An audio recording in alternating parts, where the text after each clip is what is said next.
Hello, this is Away from Voivod, and you are watching Stormbringer, the Austrian heavy zine.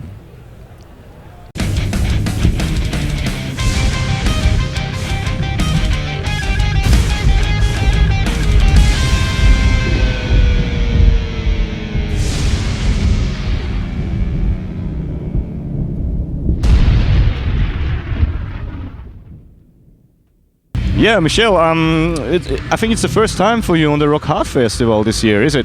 Yeah, we had heard a lot about it, and it was really amazing. I love the setup and the river, the amphitheater, the vibe of the crowd was really cool. Great day, plus we get to play with friends like KATAKLYSM and Creator, and so amazing. First time two bands from Montreal are playing here, I guess. Yeah, and we keep crossing paths with our friends for KATAKLYSM. We met in South America last year in Rio, and it's really cool. I liked your gig. It was a bit early on, but there was a lot of crowd actually there, and there was lots of action, and you were happy playing there. One can see. I'm always happy.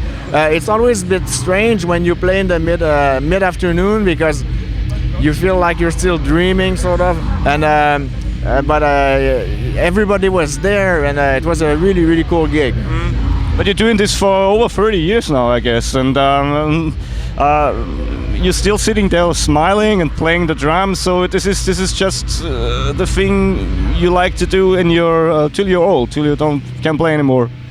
Of course, yeah. I love playing music and traveling, so I'm really happy with Voivod.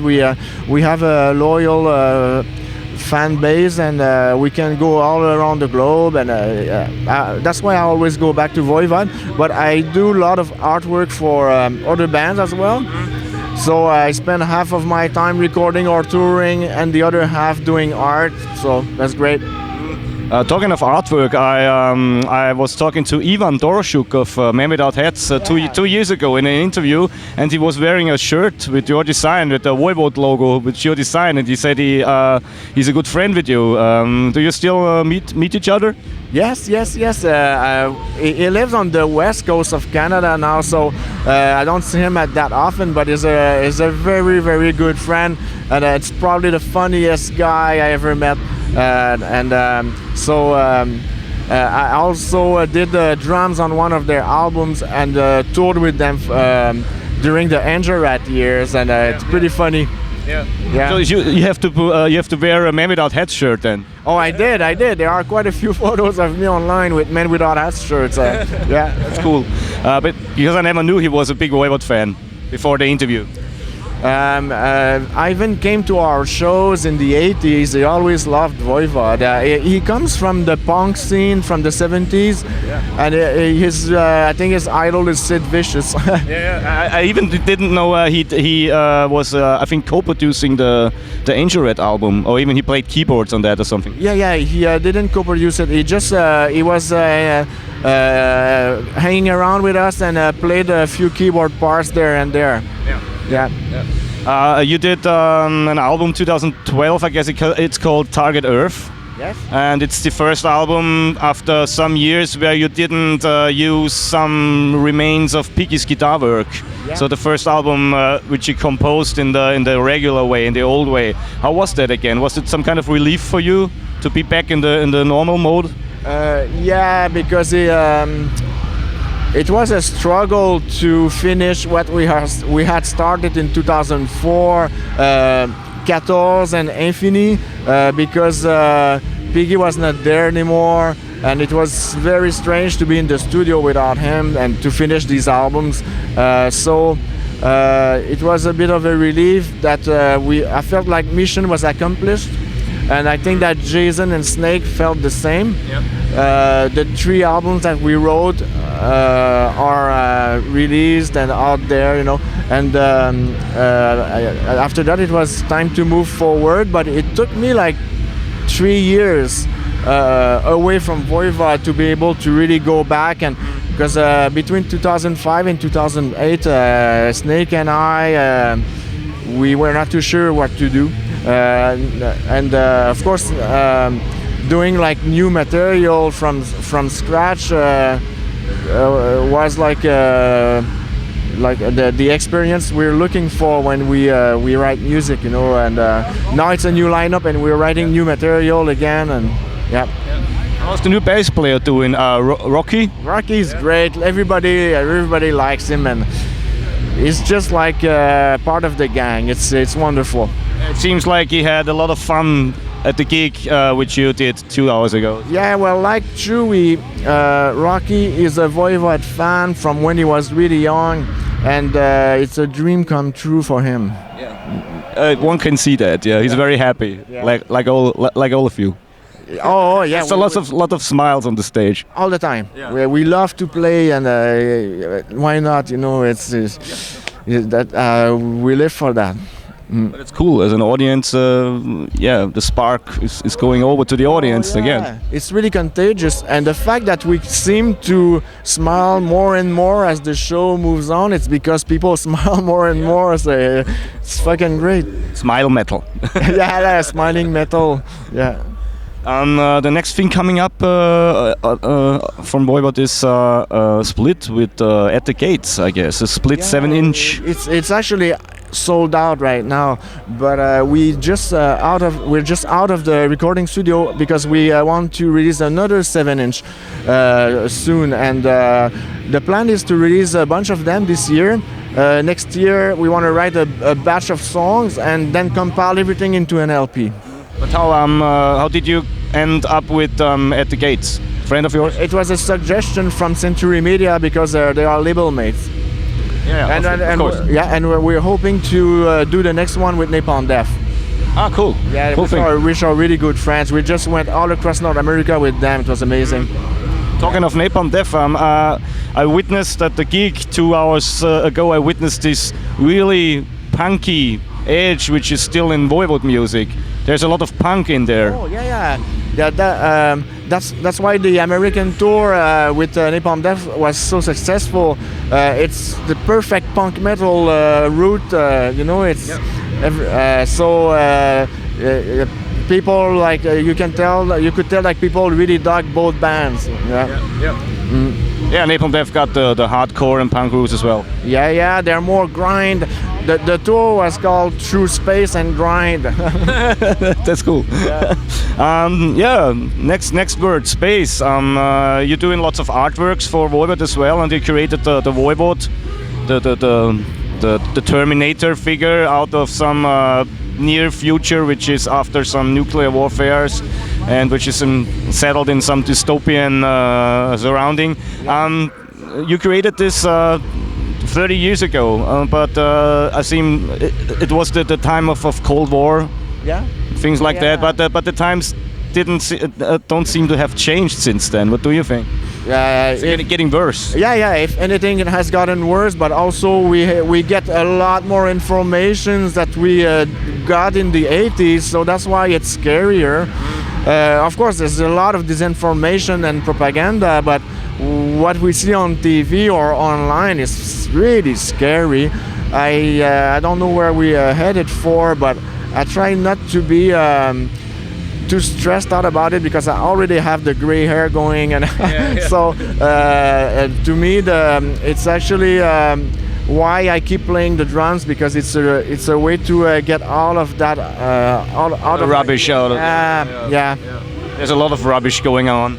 A lot of injustice right now. Yeah. A lot of war and pain actually in the world.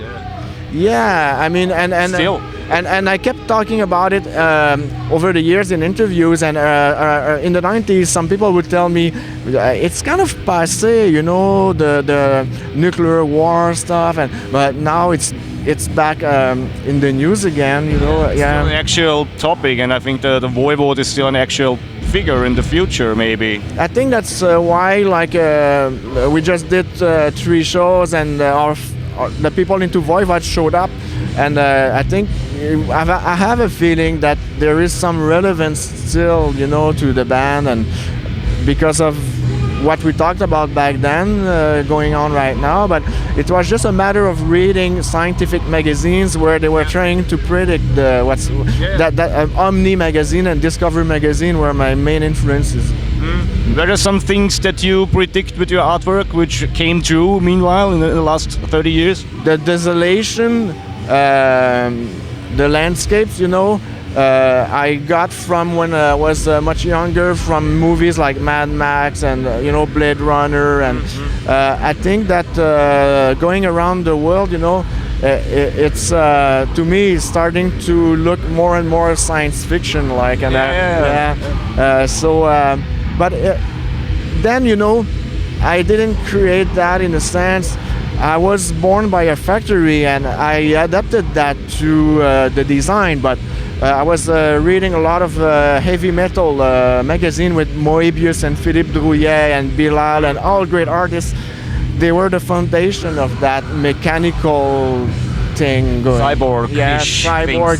And of course the cyberpunk movement really influenced me. Like I was saying, Blade Runner, Mad Max, you know, and and the Cold War, combination of all that. Yeah. Did you see the new Mad Max movie yet? We actually left the day it was out in the theaters. So when I get back, the first thing with my girlfriend, we're going to see Mad Max. Yeah. I heard it's good. I heard it. I haven't seen it myself. I mean, even if the critics would be bad, I'd still go. Yeah. Just because. Oh yeah, for sure. Yeah. You had a crowd rock project called Cosmos some years back. What about that? Is there some development? Well, we are writing new material, and we have tons of recordings. It's a collective, and it's difficult to get everybody together, but we do have lots of recordings, and even some that were done in Istanbul, and so eventually. But it's really like a side project. I'm concentrated right now, of course, on Voivod, but I also have a project with Rob from Amebix called Talk Ross, and it's taking off. It just came out last week, I think, and so we want to play next year, and that's my main things right now. So you are busy in many departments. Yes.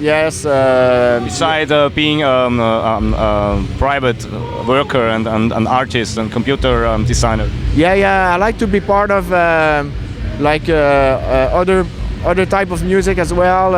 And in Montreal, I'm part of the avant-garde scene, improvisation scene, and so I keep busy, you know, and it keeps me healthy, and also, like I said, it really gets all the stress out of me, you know. You think this is a way how you can survive 30 and more years in the music business, by keeping yourself busy all the time with many things, not music, just art and making movies or something? There were a couple of times where Voivod didn't exist, and when we had the accident in '98, and when we split up the band in 2001, and then when Piggy passed away, of course, and so on. And every time we're wondering if we lost momentum, and then we get back together, and our friends show up. So I think right now Voivod has jumped into the classic thrash metal category. We will always be invited at festivals, and we will always do club tours. So we can rely on that. And hopefully, I mean, we really want to do that as long as we can, you know. But I have heroes, Ozzy, Iggy Pop, Lemmy, you know. Yeah. So we wanna keep going.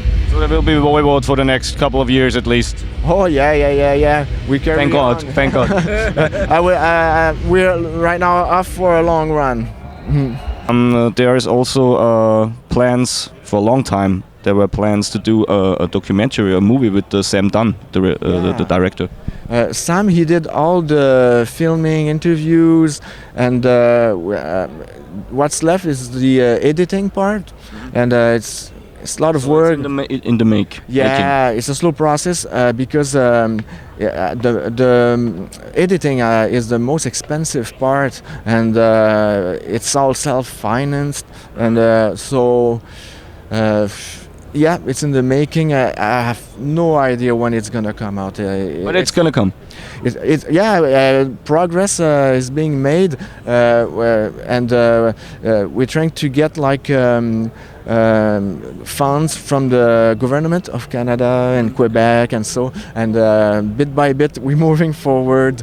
There's a lot of footage. It's many years. Yeah. Around for many years, so lots of footage. Oh yeah, and we are still filming bits there and there.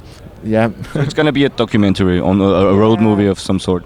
A documentary, but we want to also include some art and animation, and and again, we're still very underground, so it's not like a big production company is going to invest a lot of money on it, so it's a slow process. Well, you know how it is. Yeah. When you get Century Media in your back, it's a strong record company, so... Yeah, but they're not involved, though, in the movie. It's my management, the Voivod's management that's started it all with Sam Dunn, and when Piggy passed away, they wanted to honor Piggy, but we didn't realize how much of how huge of a project it is, Yeah, of course. Is there something you wanted to say out to the Stormbringer viewers out in the world, on the TV screens or the computer screens? Yes, of course. Hello there, and Voivod, we're coming back in the fall all across Europe, so see you then. See you then. Thank you for the nice interview, Michel. Thank you very much.